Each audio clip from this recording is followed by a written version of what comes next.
Hello, welcome to 3 Lanes number 43. This time we'll be talking about a race that we owe a lot to. And yeah, I mentioned I was going to cover this race because I thought it was something interesting. I think it started with the Car Week episode that I did.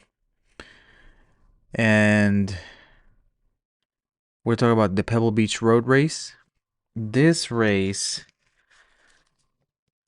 let's get to the nitty gritty already.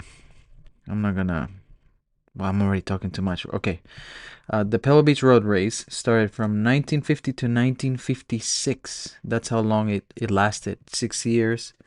And it was one of the precursors of the Concours d'Elegance. And it was started by this gentleman, Sterling Edwards. He was an amateur racer and he had plans to develop his own car, the Edwards Special, and it was a race car and he wanted to showcase it. So he gave a call to his college friend, John, better known as Jack Morse, and he pitched the idea of creating this race. But the advantage that Mr. Morse had is that he was the president of Del Monte property. So if you ever been to places like Monterey, close to Pebble Beach, or the beaches around that area, you would see signs of Del Monte properties. And one of the main ideas was to, well, one for Edwards was to showcase the car, and for the Del Monte president was to showcase the area and maybe develop the area into what it is today. So we can actually say that the plan was successful. But this was the first major road race in the US post World War II. And again, it was created to take advantage, kind of like in a business aspect, of the area and what could they showcase, uh to gain, to have a business upper hand, basically.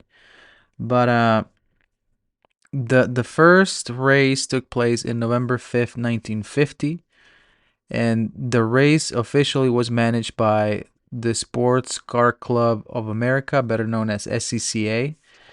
If you don't know SCCA, then maybe you should look into it, because there's a lot of events that SCCA sponsors, like road racing around the country, autocross, and many other events, many other events. But this made the event basically official. Like it was the real deal, right? And there was a car boom in America during that time, and a lot of European cars had made their way to the US, and people were kind of itching of racing these cars. But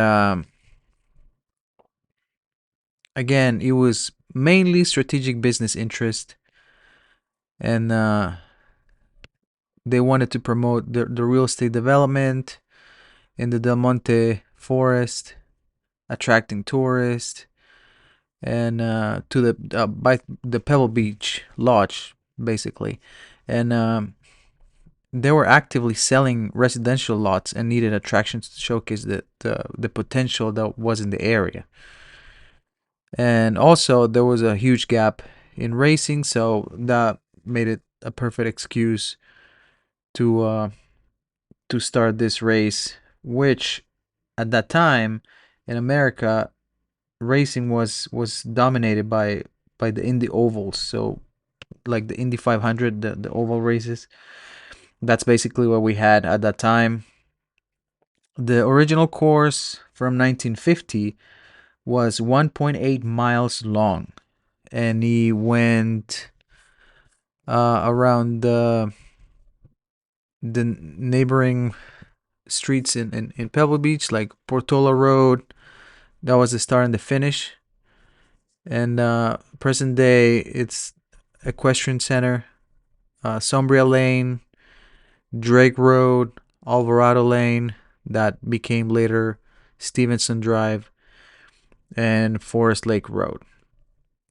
But initially, parts of the course were some were paved, some were sections of dirt, and some others were basically loose gravel.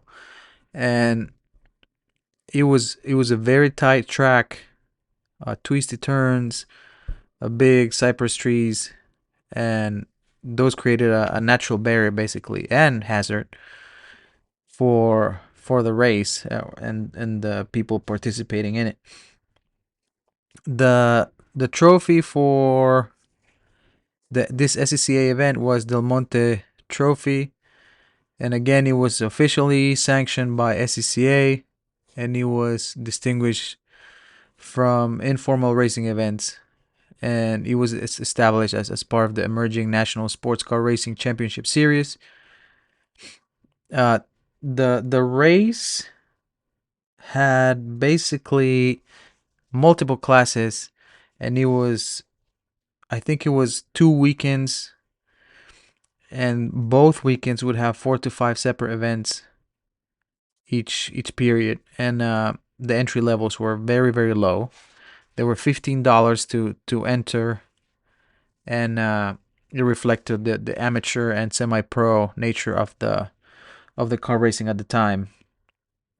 But to paint the picture of what Pebble Beach looked like back then, it was not like, obviously it was not developed like it is before. If not, they wouldn't have been uh, asking people to show up or develop this race to attract tourists and all that stuff. But there was limited residential development. Only 84 homes had been constructed in Pebble Beach between 1920 and 1930. And there was minimal additional development during the Depression and World War II. The post-war era was just beginning to see some more construction activity at the time, or at that location. It was a forested landscape. The Del Monte Forest dominated the landscape, with the race course winding through the dense Monterey pines and cypress trees. And it gave the race a distinctive character, but also created safety challenges for the racers. The basic infrastructure, it was a road network, and it was very simple, consisted mainly of residential streets connecting to the famous 17-mile drive. Many roads were narrow and lacked modern safety features. There was a rural resort character rather than looking anything close to urban. The area maintained a rural resort atmosphere centered around the Pebble Beach Lodge that was rebuilt in 1919, actually, after a fire, and the golf course.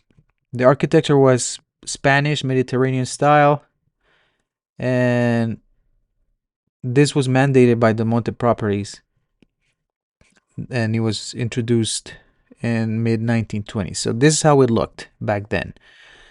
And I'm not saying because I have a picture, I'm showing a picture. No, I just want you to imagine how it looked. So now that we painted the picture, who actually raced here? And we have a couple of notable champions. The very first champion of the Pebble Beach race was Phil Hill, and he won the race in 1950 and 1953. But what's curious about Phil Hill is that he became the first America Formula One world champion in 1961. The second notable champion that we have is Carroll Shelby, and he won the final race in 1956 before achieving all the fame that he got with the Shelby Cobra and racing at Le Mans. But the race used to have around 10 to 25,000 spectators, and making this such a big attraction, he helped create other events, and he became at the end Monterey Car Week. But why did the race stop? Well, it stopped in 1956 because of a fatality, and unfortunately, Ernie McAfee in his Ferrari 121 LM was taking a turn, passing somebody else, missed a downshift, locked his brakes, and lost control of the car. And this is an accident similar to what happened in Group B, because the there's some similarities. That's what I'm trying to say. But in this instance, the car struck a drainage ditch, uh, went airborne, and impacted a tree at the driver's door. And unfortunately, Mr. McAfee passed away instantly. But the tragedy pretty much highlighted why it was so dangerous to race in the forest, and that this needed to change. But unlike Group B, which Group B happened later in life, by the way, it happened in the 80s. Unlike Group B, this race transitioned or opened the doors to Laguna Seca, and that's why we have this raceway now in Northern California. So Laguna Seca was built in 1957, 1 year after this accident and the last race happened. And Laguna Seca is 5 miles away from Pebble Beach, and it's on government land, and it's specifically designated for motorsports. The Pebble Beach Road Race lasted very, very short amount of time, just like Group B did, but it left us a huge influential legacy. And just to dig deeper and answer some questions that might arise from, at least I had when I was doing this, if you're paying attention to the motorsport world, you might have these questions too. But one that I had is the Rolex reunion technically what this race used to be? And if you're familiar with Car Week, we have the Rolex pre-reunion during the first week of Car Week, and the Rolex reunion the final weekend of Car Week. But the answer is no. This is not the same. Rolex Monterey reunion did not take place right after.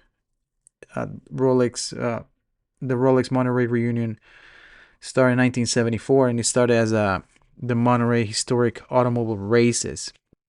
So it is not a literal or technical continuation of the original Pebble Beach, and it was conceived to evoke the same spirit, but it is not the same. Next question I had was, did anything occupy the space left by the Pebble Beach race after the construction of Laguna Seca? Meaning, was there another race taking place at the same time?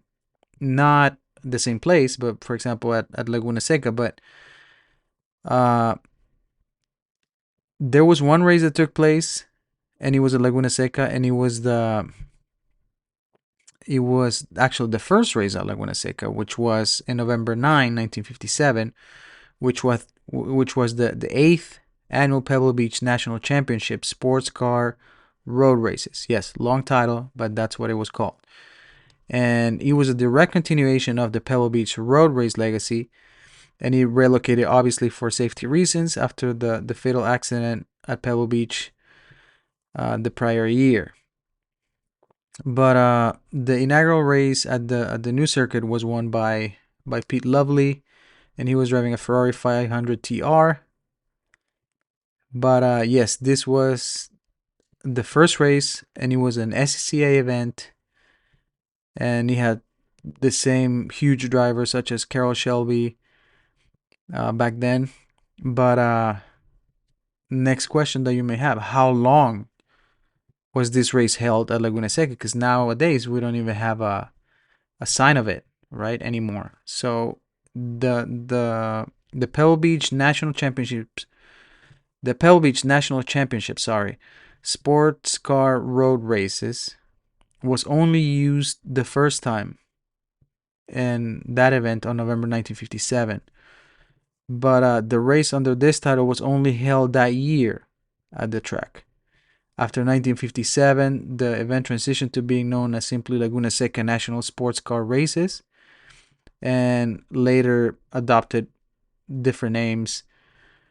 And it was as professional and amateur road races evolved at Laguna Seca, because nowadays we still have a lot of events.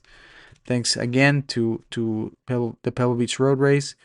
If it wasn't because of that, we wouldn't have the track and we wouldn't have Car Week. So we owe to the Pebble Beach Road Race a huge influential legacy again in motorsports. If you have any other questions that maybe I just didn't think about, you can leave them in the comments. You can message me on maybe Instagram, which is where I'm active the most, or shoot an email through the website. Thank you so much for listening. I appreciate your time. See you next time.